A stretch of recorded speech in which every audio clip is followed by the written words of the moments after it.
Hi ಸ್ನೇಹಿತರೆ, ದ್ವಿತೀಯ PUCಯ English grammar question number 11 ಮತ್ತು ಕ್ವಶನ್ ನಂಬರ್ 12 ಆಯಿತಾ. ಈ ಎರಡು ಪ್ರಶ್ನೆಯಲ್ಲಿ ನೀವು 5 ಅಂಕವನ್ನು ಸುಲಭವಾಗಿ ಪಡೆದುಕೊಳ್ಳಬಹುದು. ಇಲ್ಲಿ ಇವಾಗ ಕ್ವಶನ್ ನಂಬರ್ 11ರಲ್ಲಿ ಇಲ್ಲಿ ನಿಮಗೆ 1 ಮಾರ್ಕ್ಸ್, ಇಲ್ಲಿ 1 ಮಾರ್ಕ್ಸ್, ಇಲ್ಲಿ 1 ಮಾರ್ಕ್ಸ್, ಇಲ್ಲಿ ನಿಮಗೆ 3 ಅಂಕ ಬರುತ್ತೆ. ಅದೇ ರೀತಿ ಎಕ್ಸ್ಪ್ರೆಷನ್ ಕ್ವಶನ್, ಇದು ಪರಿಷ್ಕೃತ 2024-25 ಕ್ವಶನ್ ಬ್ಯಾಂಕ್ನಲ್ಲಿ ಕೇಳಿರುವಂತಹ ಪ್ರಶ್ನೆಗಳಾಗಿರುತ್ತೆ. ಎಲ್ಲ ವಿದ್ಯಾರ್ಥಿಗಳಿಗೆ ಈ ಒಂದೊಳ್ಳೆ ಶೇರ್ ಮಾಡಿ. ಇದರೊಳಗಿಂದು ಯಾವುದಾದರೂ ನಿಮಗೆ ಒಂದು ಕೇಳ್ಬೋದು. ಎಲ್ಲಿ ಕ್ವಶನ್ ನಂಬರ್ 11ರಲ್ಲಿ, ಕ್ವಶನ್ ನಂಬರ್ ನಿಮಗೆ 12ರಲ್ಲಿ ಕೇಳ್ಬೋದು.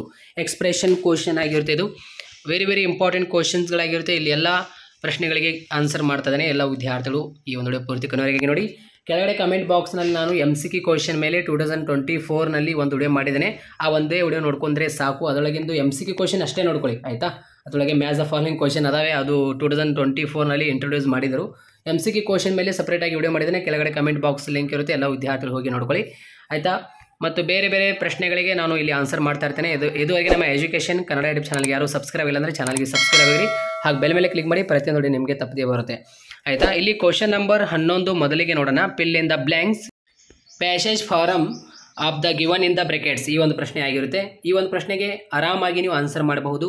ವೆರಿ ಸಿಂಪಲ್, 3 ಅಂಕವನ್ನು ಪಡೆದುಕೊಳ್ಳಬಹುದು. ಇಲ್ಲಿ ಎಲ್ಲ ವಿದ್ಯಾರ್ಥಿಗಳು ಒಂದು ಟ್ರಿಕ್ಸ್ ನೆನಪಿನಲ್ಲಿ ಇಟ್ಕೊಳ್ಳಿ. ಆ ಟ್ರಿಕ್ಸ್ ಏನಂದರೆ, ಇವಾಗ ಇಲ್ಲಿ ಪ್ಲೂರಲ್ ಮತ್ತು ಸಿಂಗ್ಯುಲರ್ ಅಂತ ಬರುತ್ತೆ ಆಯಿತಾ. ಇಲ್ಲಿ ಸಿಂಗ್ಯುಲರ್, ಇವಾಗ ಎಲ್ಲ ವಿದ್ಯಾರ್ಥಿಗಳು ಅರ್ಥ ಮಾಡ್ಕೊಳ್ಳಿ. ಇಲ್ಲಿ ಈಸ್ ಅನ್ನೋದು ಒಂದು ಪ್ರೆಸೆಂಟ್ ಟೆನ್ಸ್ ಆಗಿರುತ್ತೆ ಆಯಿತಾ, ಪ್ರೆಸೆಂಟ್ನಲ್ಲಿ ಬರುತ್ತೆ ಆಯಿತಾ. ಇಲ್ಲಿ ಆರ್ ಅನ್ನೋದು ಏನು ಬರುತ್ತೆ, ಪ್ಲೂರಲ್ನಲ್ಲಿ ಬರುತ್ತೆ ಆಯಿತಾ. ಅದೇ ರೀತಿ ಇಲ್ಲಿ ವಾಸ್ ಅನ್ನೋದು ಇಲ್ಲಿ ಸಿಂಗ್ಯುಲರ್ನಲ್ಲಿ ಬರುತ್ತೆ, ಇದು ಫಾಸ್ಟ್ನಲ್ಲಿ ಆಯಿತಾ, ಫಾಸ್ಟ್ ಟೆನ್ಸ್ನಲ್ಲಿ ಆಯಿತಾ. ಇಲ್ಲಿ ವರ್ ಏನಿದೆಯಲ್ಲ, ಇದು ಫಾಸ್ಟ್ ಟೆನ್ಸ್ನಲ್ಲಿ ನಾವು ಯೂಸ್ ಮಾಡ್ತೀವಿ. ಇವಾಗ ಸಿಂಪಲ್ ಕ್ವಶನ್ಸ್ಗಳು ಇತ್ತಂದರೆ ಈಸ್ ಮತ್ತು ಆರನ್ನು ಯೂಸ್ ಮಾಡಬೇಕಾಗಿರುತ್ತೆ. ಅದೇ ಒಂದು ಸೆಂಟೆನ್ಸ್ ಏನಿದೆಯಲ್ಲ ಫಾಸ್ಟ್ ಟೆನ್ಸ್ನಲ್ಲಿ ಇತ್ತಂದರೆ ವಾಸ್ ಮತ್ತು ವರನ್ನು use ಮಾಡಬೇಕಾಗಿರುತ್ತೆ.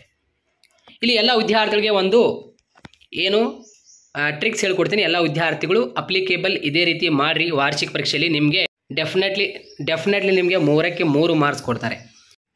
A crime was reported to the friends of Monaco. The friends ಅಂತ ಕೊಟ್ಟಿದ್ದಾರೆ. ಇಲ್ಲಿ ಎಸ್ ಇಲ್ಲ ಇವಾಗ, ಅಂದರೆ ಪ್ಲೂರಲ್ ಇಲ್ಲ, ಇಲ್ಲಿ ಸಿಂಗ್ಯುಲರ್ ಯೂಸ್ ಆಗಿದೆ. ಇಲ್ಲಿ ವಾಸ್ ಅಂತ ಬರುತ್ತೆ. ವಾಸ್ ಅಂತ ಯಾಕೆ ಬಂತಂದರೆ, ಈ ಸೆಂಟೆನ್ಸ್ ಏನಿದೆಯಲ್ಲ ಈ ಮಾತಾಗಿ ಫಿನಿಶ್ ಆಗಿದೆ, ಅದಕ್ಕೆ ಇಲ್ಲಿ ದ ಫ್ರೆಂಡ್ಸ್ ಏನಿದೆ ಆಯಿತಾ, ಇಲ್ಲಿಗೆ ಫಿನಿಶ್ ಆಯ್ತಿದು. ಇಲ್ಲಿ ವಾಸ್ ಅಂತಾನೆ ಬರುತ್ತೆ ಆಯಿತಾ.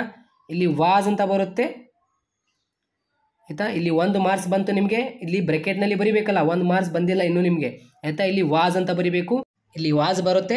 ಅದೇ ರೀತಿ ಅದೇ ಒಂದು ವೇಳೆಯಲ್ಲಿ ದ ಪ್ರಿನ್ಸಸ್ ಎಸ್ ಅಂತ ಇತ್ತಂದರೆ ಇಲ್ಲಿ ವರ್ ಅಂತ ಬರುತ್ತೆ. ಪ್ರಿನ್ಸಸ್ ಎಸ್ ಅಂತ ಇದ್ದಂದರೆ ವರ್ ಅಂತ ಯಾಕೆ ಬರುತ್ತೆ ಗೊತ್ತಾ, ಯಾಕೆಂದರೆ ಅದು ಪ್ಲೂರಲ್ ಆಗಿರುತ್ತೆ. ಇಲ್ಲಿ ಇವಾಗ ಸಿಂಗ್ಯುಲರ್ ಇದೆ, ಅದಕ್ಕೆ ಇಲ್ಲಿ ವಾಸ್ ಬರುತ್ತೆ.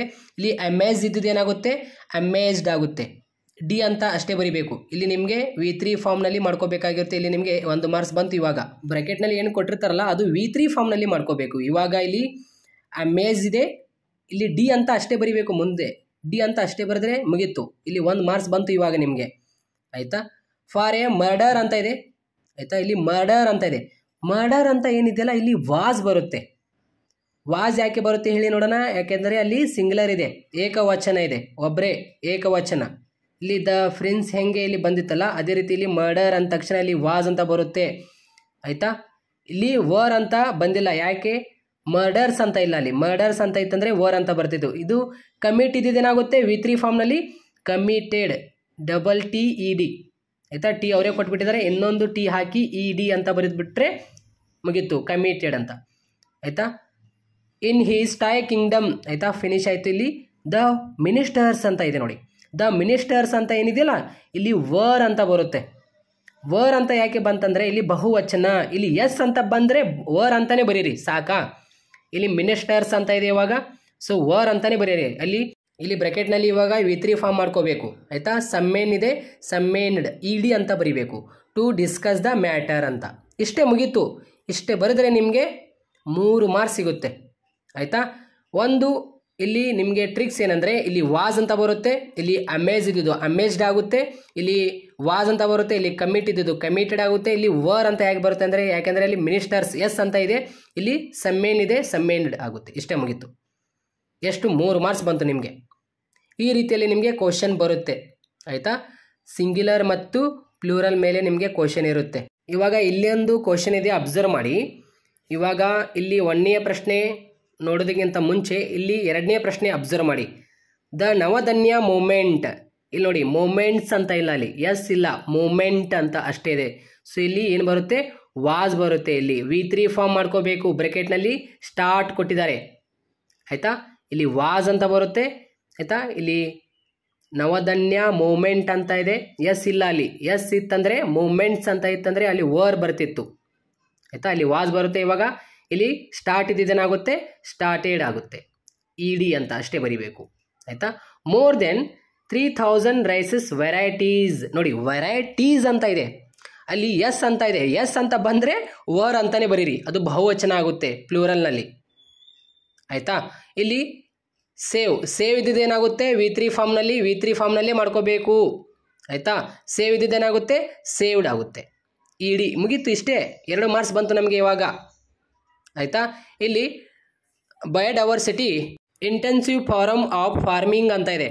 ಇಲ್ಲಿ ಫಾರ್ಮಿಂಗ್ ಅಂತ ಏನಿದೆಯಲ್ಲ, ಫಾರ್ಮಿಂಗ್ ಇಲ್ಲಿ ವಾಸ್ ಬರುತ್ತೆ, ಯಾಕೆಂದರೆ ಇಲ್ಲಿ ಸಿಂಗ್ಯುಲರ್ ಯೂಸ್ ಆಗಿದೆ, ಏಕವಚನ, ಬಹುವಚನ ಆಗಿಲ್ಲ, ಇಲ್ಲಿ ಪ್ಲೂರಲ್ ಯೂಸ್ ಆಗಿಲ್ಲ, ಇಲ್ಲಿ ಪ್ಲೂರಲ್ ಆಯಿತಾ.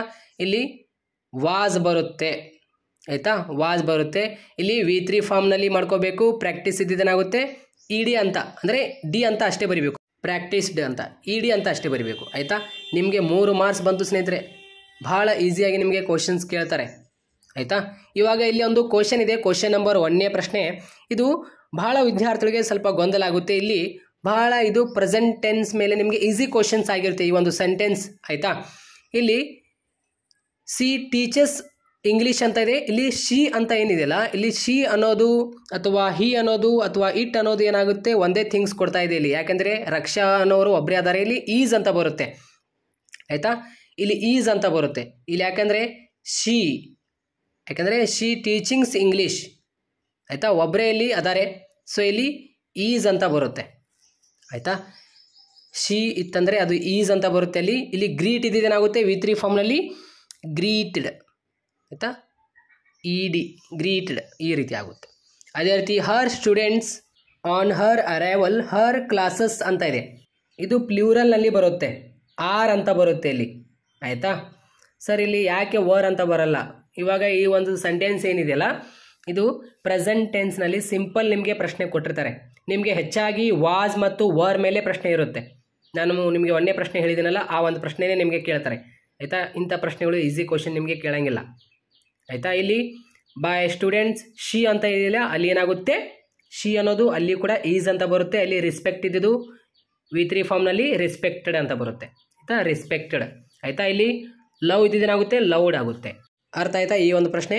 ಇಲ್ಲಿ ವರ್ ಅಂತ ಯಾಕೆ ಬರಲ್ಲ ಅಂದರೆ, ಈ ಒಂದು ಪ್ರಶ್ನೆ ಏನಿದೆಯಲ್ಲ ಪ್ರೆಸೆಂಟ್ ಟೆನ್ಸ್ ಸಿಂಪಲ್ ಒಂದು ಟೆನ್ಸ್ ಆಗಿರುತ್ತೆ, ಇಲ್ಲಿ ಪ್ಲೂರಲ್ ಯೂಸ್ ಆಗಿದೆ ಆಯಿತಾ. ಇವಾಗ ದೇ ವಿ ಮೆನಿ ಥಿಂಗ್ಸ್ ಕೊಡ್ತಾ ಇದ್ದರೆ ಅಲ್ಲಿ ಆರನ್ನು ಯೂಸ್ ಮಾಡಬೇಕಾಗಿರುತ್ತೆ ನಾವು, ಈ ರೀತಿ ಆಗಿರುತ್ತೆ. ನಿಮಗೆ ಹೆಚ್ಚಾಗಿ ಪ್ರಶ್ನೆಗಳು ವಾಸ್ ಮತ್ತು ವರ್ ಮೇಲೆ ಕೇಳ್ತಾರೆ ಆಯಿತಾ. ಫಾಸ್ಟ್ನಲ್ಲಿ ನಿಮಗೆ ಪ್ರಶ್ನೆಗಳು ಕೇಳ್ತಾರೆ, ಡೋಂಟ್ ವರಿ ಆಯಿತಾ. ಇದು ಪ್ರೆಸೆಂಟ್ ಟೆನ್ಸ್ ಮೇಲೆ ನಿಮಗೆ ಸಿಂಪಲ್ ಕ್ವಶನ್ ಆಗಿರುತ್ತೆ ಇಲ್ಲಿ ಆಯಿತಾ. ಇವಾಗ ಅದೇ ರೀತಿ ನೆಕ್ಸ್ಟ್ ಕ್ವಶನ್ ನೋಡೋಣ ಸ್ನೇಹಿತರೆ ಆಯಿತಾ.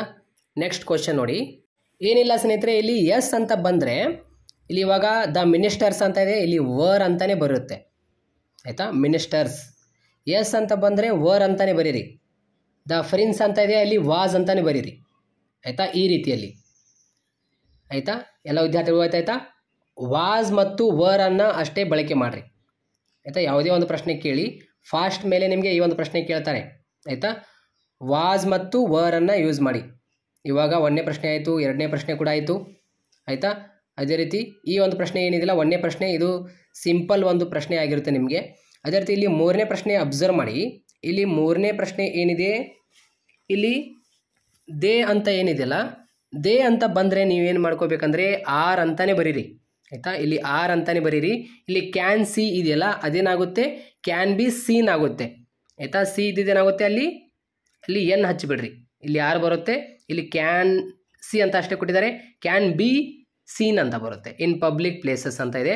ಇಲ್ಲಿ ದೇ ಅಂತ ಕೊಟ್ಟಿದ್ದಾರೆ, ಮತ್ತೆ ಇಲ್ಲಿ ಆರ್ ಅಂತ ಬರುತ್ತೆ. ಇಲ್ಲಿ ನಾಟ್ ಟ್ರೀಟ್ ಇದೆ, ಇದೇನಾಗುತ್ತೆ ನಾಟ್ ಟ್ರೀಟೆಡ್ ಆಗುತ್ತೆ, ಇ ಡಿ ಅಂತ ಬರುತ್ತೆ, ನಾಟ್ ಟ್ರೀಟೆಡ್ ಅಂತ ಈ ರೀತಿ. ಅದೇ ರೀತಿ ಇಲ್ಲಿ ಎವ್ರಿ ರಿಕ್ಷಾ ಅಂತ ಇದೆ, ಇಲ್ಲಿ ಏನು ಬರುತ್ತೆ ಅಂದರೆ ಈಸ್ ಅಂತ ಬರುತ್ತೆ ಆಯಿತಾ, ಯಾಕೆಂದರೆ ಒಬ್ಬನೇ ಅದಾರೆ ಇಲ್ಲಿ ಆಯಿತಾ, ರಿಕ್ಷಾವ ಒಬ್ಬನೇ ಅದಾರೆ, ಸೊ ಅದಕ್ಕೆ ಇಲ್ಲಿ ಈಸ್ ಬರುತ್ತೆ. ಇಲ್ಲಿ ನೆಗ್ಲೆಕ್ಟ್ ಇದ್ದೇನಾಗುತ್ತೆ, ನೆಗ್ಲೆಕ್ಟೆಡ್ ಆಗುತ್ತೆ. ಇವಾಗ 5ನೇ ಪ್ರಶ್ನೆಗೆ ಆನ್ಸರ್ ನೋಡಿ. ಇಲ್ಲಿ ಲೋರಾ ಅನ್ನೋರು ಇವಾಗ ಫಾಸ್ಟ್ನಲ್ಲಿ ಇದೆ ಈ ಒಂದು ಸೆಂಟೆನ್ಸ್ ಆಯಿತಾ. ಇಲ್ಲಿ ಶಿ ಏನಿದಿಲ್ಲ, ಇಲ್ಲಿ ಏನಾಗುತ್ತೆ ವಾಸ್ ಅಂತ ಬರುತ್ತೆ. ಇಲ್ಲಿ ನೋಡಿ, Lora got up to go home ಆಯಿತಾ, ಇದು ಫಾಸ್ಟ್ನಲ್ಲಿ ಬರುತ್ತೆ. ಸೊ ಇಲ್ಲಿ ವಾಸ್ ಅಂತ ಬರುತ್ತೆ ಆಯಿತಾ. ಇಲ್ಲಿ ಸಪೋರ್ಟ್ ಇದ್ದಿದ್ದೇನಾಗುತ್ತೆ V3 ಫಾರ್ಮ್ನಲ್ಲಿ ಆಯಿತಾ, ಇಲ್ಲಿ ವಾಸ್ ಅಂತ ಬರುತ್ತೆ. ಇಲ್ಲಿ ಸಪೋರ್ಟ್ ಇದ್ದಿದ್ದೇನಾಗುತ್ತೆ ಸಪೋರ್ಟೆಡ್ ಆಗುತ್ತೆ ಆಯಿತಾ, ಇ ಡಿ ಅಂತ ಸಪೋರ್ಟೆಡ್ ಅಂತ ಇಷ್ಟೇ. ಇಲ್ಲಿ ಆ್ಯಂಡ್ ಅಂತ ಇದೆ, ಇಲ್ಲಿ ಏನು ಬರುತ್ತೆ, ಇಲ್ಲಿ ವಾಸ್ ಅಂತ ಬರುತ್ತೆ, ಯಾಕೆಂದರೆ ಯಾವುದೇ ರೀತಿ ಅಲ್ಲಿ ಎಸ್ ಇಲ್ಲ, ಪ್ಲೂರಲ್ ಇಲ್ಲ. ಇಲ್ಲಿ ಸರ್ಪ್ರೈಸ್ ಇದ್ದಿದ್ದೇನಾಗುತ್ತೆ ಸರ್ಪ್ರೈಸ್ಡ್, ಇ ಡಿ ಅಂತ ಬರೀಬೇಕು. ಇಲ್ಲಿ ವೈಲೆಟ್ಸ್ ವಿಚ್ ಅಂತ ಇದೆ ಆಯಿತಾ, ವೈಲೆಟ್ಸ್ ಅಂತ ಇದೆ, ಅಲ್ಲಿ ಎಸ್ ಅಂತ ಯೂಸ್ ಆಗಿದೆ, ಇದು ಬಹುವಚನ, ಪ್ಲೂರಲ್ ಯೂಸ್ ಆಗಿದೆ ಇಲ್ಲಿ ಆಯಿತಾ. ಇಲ್ಲಿ ವರ್ ಅಂತ ಯೂಸ್ ಬರಿಬೇಕು ಆಯಿತಾ, ಏನು ವರ್. ಇಲ್ಲಿ ಡ್ರಾಪ್ ಇದ್ದಿದ್ದು ಏನಾಗುತ್ತೆ ಡ್ರಾಪ್ಡ್, ಅಂದರೆ PPED ಡ್ರಾಪ್ಡ್. ಅದೇ ರೀತಿ ನೆಕ್ಸ್ಟ್ ಕ್ವಶನ್ ನೋಡಿ ಸ್ನೇಹಿತರೆ, ಇಲ್ಲಿ ನಿಮಗೆ ಬಸಯ್ಯ ಮತ್ತು ತಮ್ಮಣ್ಣ ಮೇಲೆ ಒಂದು ಪ್ರಶ್ನೆ ಇದೆ. ಇಲ್ಲಿ ಏನಾಗುತ್ತೆ ಹೌಸ್ ಅಂತ ಅಷ್ಟೇ ಇದೆ, ಇಲ್ಲಿ ಹೌಸಸ್ ಅಂತ ಇಲ್ಲ, ಎಸ್ ಅಂತ ಇಲ್ಲ. ಇಲ್ಲಿ ಏನು ಬರುತ್ತೆ ವಾಸ್ ಬರುತ್ತೆ ಆಯಿತಾ, ವಾಸ್ ಬರುತ್ತೆ. ಇಲ್ಲಿ ಬಿಲ್ಡ್ ಇದ್ದಿದ್ದೇನಾಗುತ್ತೆ V3 ಫಾರ್ಮ್ನಲ್ಲಿ ಬಿಲ್ಟ್ ಬರುತ್ತೆ ಆಯಿತಾ, ಡಿ ತೆಗಿಬೇಕಲ್ಲಿ ಟಿ ಹಚ್ಚಬೇಕು ಆಯಿತಾ, ಬಿಲ್ಟ್ ಬರುತ್ತೆ, ಅಲ್ಲಿ ಡಿ ತೆಗಿಬೇಕು ಬಿಲ್ಟ್ ಬರುತ್ತೆ. ಅದೇ ರೀತಿ ಇಲ್ಲಿ ಎ ನಂಬರ್ ಆಫ್ ಪರ್ಸನ್ಸ್ ಅಂತ ಇದೆ, ಇಲ್ಲಿ ನೋಡಿ ಎಸ್ ಅಂತ ಬಂತು, ಇಲ್ಲಿ ವರ್ ಅಂತ ಯೂಸ್ ಮಾಡಬೇಕು ಆಯಿತಾ. ಇಲ್ಲಿ ಬ್ರೆಕೆಟ್ನಲ್ಲಿ V3 ಫಾರ್ಮ್ನಲ್ಲಿ ಮಾಡ್ಕೋಬೇಕು, ಅಪಾಯಿಂಟೆಡ್ ಆಯಿತಾ, ಅಪಾಯಿಂಟೆಡ್ ಇ ಡಿ ಅಂತ ಮಾಡ್ಕೋಬೇಕು ಆಯಿತಾ. ಇಲ್ಲಿ ಸ್ಕಾಲರ್ಸ್ ಪೊಯೆಟ್ಸ್ ಆ್ಯಂಡ್ ಮ್ಯೂಸಿಷಿಯನ್ಸ್, ಇಲ್ಲಿ ನೋಡಿ ಮ್ಯೂಸಿಷಿಯನ್ಸ್ ಅಂತ ಏನು ಬಂದಿದ್ದಿಲ್ಲ, ಇಲ್ಲಿ ಎಸ್ ಬಂದಿದೆ, ಇಲ್ಲಿ ವರ್ ಅಂತ ಬರಿಬೇಕು ಆಯಿತಾ. ಇಲ್ಲಿ ಬ್ರೆಕೆಟ್ನಲ್ಲಿ V3 ಫಾರ್ಮ್ ಮಾಡ್ಕೋಬೇಕು ಆಯಿತಾ. ಇನ್ವೈಟ್ ಇದೆ, ಇನ್ವೈಟೆಡ್ ಡಿ ಅಂತ ಅಷ್ಟೇ ಬರಿಬೇಕು. ಇವಾಗ 7ನೇ ಪ್ರಶ್ನೆಗೆ ಆನ್ಸರ್ ನೋಡಿ. ಇಲ್ಲಿ ವಾಸ್ ಅಂತ ಬರುತ್ತೆ, ಯಾಕೆಂದರೆ ವಿಚ್ ಪ್ಲೇಸ್ ಅಂತ ಇದೆ, ಸಿಂಗ್ಯುಲರ್ ಇದೆ ಅಲ್ಲಿ. ಇಲ್ಲಿ ಗಾರ್ಡ್ ಅನ್ನೋದೇನು ಗಾರ್ಡೆಡ್ ಆಗುತ್ತೆ, ಅರ್ಥ ಆಯ್ತಾ. ಇವಾಗ ಇಲ್ಲಿ ನಿಮಗೆ ನೆಕ್ಸ್ಟ್ ನೋಡಿ, ಇಲ್ಲಿ ರಿಟರ್ನ್ ಫಾರಮ್ ದೇರ್ ಆಯಿತಾ, ಫಾರಮ್ ದೇರ್ ಅಂತ ಕೊಟ್ಟಿದ್ದಾರೆ, ಇಲ್ಲಿ ಏನು ಬರುತ್ತೆ ವಾಸ್ ಅಂತ ಬರುತ್ತೆ ಆಯಿತಾ. ಇಲ್ಲಿ ನಾಟ್ ಸಿ ಅಂತ ಕೊಟ್ಟಿದ್ದಾರೆ, ಸೀನ್ ಅಂತ ಅಂದರೆ ನಾಟ್ ಸೀನ್ ಅಂದರೆ ಎನ್ ಅಂತ ಅಷ್ಟೇ ಬರಿಬೇಕಲ್ಲಿ ಆಯಿತಾ. ಇಲ್ಲಿ ವಾಸ್ ಅಂತ ಬರುತ್ತೆ ಆಯಿತಾ, ಇಲ್ಲಿ ನಾಟ್ ಸಿ ಇದಿಲ್ಲ, ಅಲ್ಲಿ ಎನ್ ಅಂತ ಅಷ್ಟೇ ಬರಿಬೇಕು, ನಾಟ್ ಸೀನ್ ಅಂತ ಈ ರೀತಿಯಲ್ಲಿ. ಅದೇ ರೀತಿ ಇಲ್ಲಿ ಆಯ್ ಅಂತ ಇದೆ ಆಯಿತಾ, ಇಲ್ಲಿ ವಾಸ್ ಅಂತ ಬರುತ್ತೆ. ಇಲ್ಲಿ ಬ್ರಿಂಗ್ ಇದ್ದಿದ್ದು ಏನಾಗುತ್ತೆ ಬ್ರಾಟ್ ಆಗುತ್ತೆ ಆಯಿತಾ, V3 ಫಾರ್ಮ್ನಲ್ಲಿ ಏನಾಗುತ್ತೆ ಇದು ಬ್ರಾಟ್ ಆಗುತ್ತೆ, ಬ್ರಾಟ್. ಅದೇ ರೀತಿ ನೆಕ್ಸ್ಟ್ ಕ್ವಶನ್ ನೋಡಿ. ಇವಾಗ ಕ್ವಶನ್ ನಂಬರ್ 8, ಇಲ್ಲಿ ವಾಸ್ ಅಂತ ಬರುತ್ತೆ, ಹಿ ಅಂತ ಇದೆಯಲ್ಲ ಅಲ್ಲಿ ವಾಸ್ ಅಂತ ಬರುತ್ತೆ. ಆಫರ್ ಇದ್ದಿದ್ದೇನಾಗುತ್ತೆ ಆಫರ್ಡ್ ಇ ಡಿ ಅಂತ. ಇಲ್ಲಿ ಅದೇ ರೀತಿ ಸೂಪ್ ಇಟ್ ಅಂತ ಇದು ಅದು ಅಲ್ಲಿ ವಾಸ್ ಅಂತ ಬರುತ್ತೆ ಆಯಿತಾ, ಸಿಂಗ್ಯುಲರ್ ಆಗಿರುತ್ತೆ. ಇಲ್ಲಿ ಎಕ್ಸೆಪ್ಟ್ ಇದೆ, ಎಕ್ಸೆಪ್ಟೆಡ್ ಅಂದರೆ ಇ ಡಿ ಅಂತ ಬರುತ್ತೆ ಅಲ್ಲಿ. ಇಲ್ಲಿ ಮೇಡ್ ಸೌಂಡ್ ದೇ ಅಂದರೆ ಅವರು ಆಯಿತಾ. ಇಲ್ಲಿ ಇವಾಗ ನೋಡಿ ದೇ ಅಂತ ಬಂದರೆ ವರ್ ಅಂತಾನೆ ಬರೀರಿ ಆಯಿತಾ, ದೇ ಅಂತ ಬಂದರೆ ವರ್ ಅಂತಾನೆ ಬರೀರಿ ಆಯಿತಾ. ಇವಾಗ ಬ್ರೆಕೆಟ್ನಲ್ಲಿ ಕೊಟ್ಟಿರುವಂತಹ V3 ಫಾರ್ಮ್ನಲ್ಲಿ ಮಾಡ್ಕೋಬೇಕು.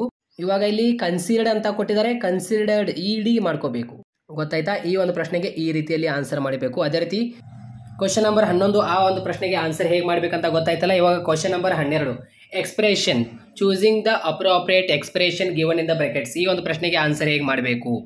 ಮೊದಲನೆಯ ಪ್ರಶ್ನೆಯಲ್ಲಿ ನಾನು ನಿಮಗೆ ತಿಳಿಸ್ಕೊಡ್ತೀನಿ, ಎಲ್ಲ ವಿದ್ಯಾರ್ಥಿಗಳು ಅರ್ಥ ಮಾಡ್ಕೊಳ್ಳಿ. ಇಲ್ಲಿ Tendulkar is called the greatest all times cricket player ಅಂತ.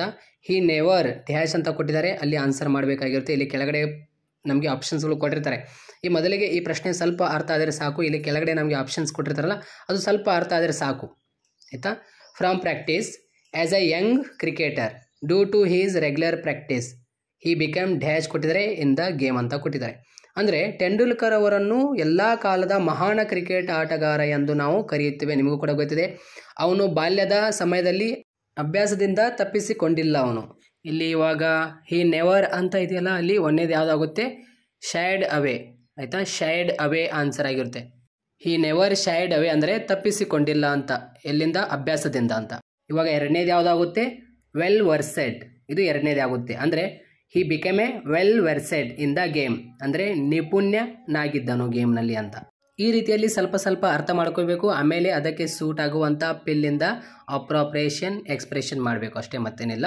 ಇವಾಗ ಇಲ್ಲಿ ಎರಡನೇ ಪ್ರಶ್ನೆಗೆ ಆನ್ಸರ್ ಒಂದೇದು ಯಾವುದಾಗುತ್ತೆ ಅಂದರೆ ಟೇಕನ್ ಫಾರ್ ಗ್ರ್ಯಾಂಟೆಡ್. ಆಯಿತಾ, ಟೇಕನ್ ಫಾರ್ ಗ್ರ್ಯಾಂಟೆಡ್ ಇದು ಒಂದೇದಾಗುತ್ತೆ. ಅದೇ ರೀತಿ ಎರಡನೇದು ಯಾವುದಾಗುತ್ತೆ ಇಲ್ಲಿ ಡೌನ್ ಆನ್, ಇದು ಎರಡನೇದಾಗುತ್ತೆ. ಸೊ ಅದೇ ರೀತಿ ಇವಾಗ ಮೂರನೇ ಪ್ರಶ್ನೆಗೆ ಆನ್ಸರ್, ಇಲ್ಲಿ ಮೂರನೇ ಪ್ರಶ್ನೆಗೆ answer keep it in mind ಆಗುತ್ತೆ. ಅದೇ ರೀತಿ ಎರಡನೇದು ಯಾವುದಾಗುತ್ತೆ ಥ್ರೋ ಅವೇ ಆಗುತ್ತೆ. ಆಯಿತಾ, ಥ್ರೋ ಅವೇ ಎರಡನೇದು, ಇದು ಒಂದೇದಾಗುತ್ತೆ. Keep it in mind. ಆಯಿತಾ, ಪ್ರಶ್ನೆ ಅರ್ಥ ಮಾಡ್ಕೋಬೇಕು. ಅಲ್ಲಿ ಮೇಲ್ಗಡೆ ಆಪ್ಷನ್ಸ್ಗಳು ಕೊಟ್ಟಿರ್ತಾರೆ ಅಥವಾ ಕೆಳಗಡೆ ಅದಕ್ಕೆ ಆನ್ಸರ್ ಸೂಟ್ ಮಾಡಿ ಬರಿಬೇಕಷ್ಟೇ. ಕೀಪ್ ಇಟ್ ಇನ್ ಮೈಂಡ್ ಇದು ಒಂದೇದಾಗುತ್ತೆ. ಥ್ರೋ ಅವೇ ಇದು ಎರಡನೇದಾಗುತ್ತೆ. ಅದೇ ರೀತಿ ಇವಾಗ ನಾಲ್ಕನೇ ಪ್ರಶ್ನೆಗೆ ಆನ್ಸರ್ ನೋಡಿ, ಇಲ್ಲಿ ಆಲ್ ಆ್ಯಂಡ್ ಸಂಡರಿ ಇದು ಒಂದೇದಾಗುತ್ತೆ. ಆಯಿತಾ, ಅದೇ ರೀತಿ ಪುಟ್ ಆಫ್ ವಿತ್ ಇದು ಎರಡನೇದಾಗುತ್ತೆ. ಪುಟ್ ಆಫ್ ವಿತ್ ಇದು ಎರಡನೇದಾಗುತ್ತೆ. ಸೊ ಪ್ರಶ್ನೆಗಳು ನೋಡ್ತಾ ಹೋಗ್ರಿ, ನೀವು ಆನ್ಸರ್ಗಳು ನೋಡ್ತಾ ಹೋಗ್ರಿ. ನಿಮಗೆ ವಾರ್ಷಿಕ ಪರೀಕ್ಷೆಯಲ್ಲಿ ಕೇಳಿದರೆ ಆಪ್ಷನ್ ಯಾವುದಿದೆ ಅಂತ ನಿಮಗೆ ರಿಮೆಂಬರ್ ಆಗುತ್ತೆ ಅಲ್ಲಿ. ಆಯಿತಾ, ಇಲ್ಲಿ ಐದನೇ ಪ್ರಶ್ನೆಗೆ ಆನ್ಸರ್ ಬೈ ಹಾರ್ಟ್ ಅಂತ. ಆಯಿತಾ, ಬೈ ಹಾರ್ಟ್ ಇದು ಒಂದೇದು. ಅದೇ ರೀತಿ ಕೇಮ್ ಟು ಇದು ಎರಡನೇದಾಗುತ್ತೆ. Come to. ಆಯಿತಾ, ಕಮ್ ಟು. ಅದೇ ರೀತಿ ಇಲ್ಲಿ ಆರನೇ ಪ್ರಶ್ನೆಗೆ ಆನ್ಸರ್ ನೋಡಿ, ಇಲ್ಲಿ ಒಂದೇದು ಯಾವುದಾಗುತ್ತೆ ಅಂದರೆ ಪ್ಲೀಶ್ ಆ್ಯಂಡ್ ಬೋಲ್ಡ್ ಆಗುತ್ತೆ. ಪ್ಲೀಶ್ ಆ್ಯಂಡ್ ಬೋಲ್ಡ್ ಇದು ಒಂದೇದಾಗುತ್ತೆ. ಅದೇ ರೀತಿ ಎರಡನೇದು ಯಾವುದಾಗುತ್ತೆ ಔಟ್ ಆಫ್ ಹ್ಯಾಂಡ್ ಇದು ಎರಡನೇದಾಗುತ್ತೆ. ಇಲ್ಲಿ ಏಳನೇ ಪ್ರಶ್ನೆಗೆ ಆನ್ಸರ್ ನೋಡಿ, ಸೆಟ್ ಎ ಪ್ರೊಜೆಕ್ಟ್ ಇದು ಒಂದೇದಾಗುತ್ತೆ. ಅದೇ ರೀತಿ ಎರಡನೇದು ಯಾವುದಾಗುತ್ತೆ ಅಂದರೆ ಇಲ್ಲಿ ಟೇಕ್ ಫಾರ್ ಗ್ರ್ಯಾಂಟೆಡ್ ಆನ್ಸರ್ ಆಗಿರುತ್ತೆ. ಇದು ಎರಡನೇದು, ಟೇಕ್ ಫಾರ್ ಗ್ರ್ಯಾಂಟೆಡ್. ಅದೇ ರೀತಿ ಎಂಟನೇ ಪ್ರಶ್ನೆಗೆ ಆನ್ಸರ್ ನೋಡಿ, ಇಲ್ಲಿ ಎಂಟನೇ ಪ್ರಶ್ನೆಗೆ ಆನ್ಸರ್ ಗೆಟ್ ಇಂಟು ಇದು ಒಂದೇದಾಗುತ್ತೆ. ಎರಡನೇದು ಯಾವುದಾಗುತ್ತೆ ಅಂದರೆ ಎರಡನೇದು ಇದಕ್ಕೆ ಆನ್ಸರ್ ಕಮ್ ಅಪ್ ಇದು ಎರಡನೇದಾಗುತ್ತೆ. ಅದೇ ರೀತಿ ಇಲ್ಲಿ ಒಂಬತ್ತನೇ ಪ್ರಶ್ನೆಗೆ ಆನ್ಸರ್ ನೋಡಿ, ಒಂದೇದು ಯಾವುದಾಗುತ್ತೆ ಇದರೊಳಗೆ ಗಿವ್ ಅಪ್ ಇದು ಒಂದೇದಾಗುತ್ತೆ. ಎರಡನೇದು ಯಾವುದಾಗುತ್ತೆ ಫೇಸ್ ಫಿಟ್ ಅಂತ, ಫೇಸ್ ಲಿಟ್ ಅಪ್. ಆಯಿತಾ, ಅದೇ ರೀತಿ ಇವಾಗ ಹತ್ತನೇ ಪ್ರಶ್ನೆಗೆ ಆನ್ಸರ್ ನೋಡಿ ಯಾವುದಾಗುತ್ತೆ ಅಂದರೆ ಇಲ್ಲಿ ಆಯಿತಾ ಆ್ಯಸ್ ಎ ಪಾರ್ಟ್ ಆಫ್ ಇದು ಒಂದೇದಾಗುತ್ತೆ. ಅದೇ ರೀತಿ ವೆಲ್ ವರ್ಸಡ್ ಇದು ಎರಡನೇದಾಗುತ್ತೆ. ಆಯಿತಾ, ಈ ರೀತಿಯಲ್ಲಿ ನಿಮಗೆ ಕ್ವಶನ್ ನಂಬರ್ 11 ಕ್ವಶನ್ ನಂಬರ್ 12 ಆಗಿತ್ತು. ಎಲ್ಲ ವಿದ್ಯಾರ್ಥಿಗಳಿಗೆ ಶೇರ್ ಮಾಡಿ. Thank you.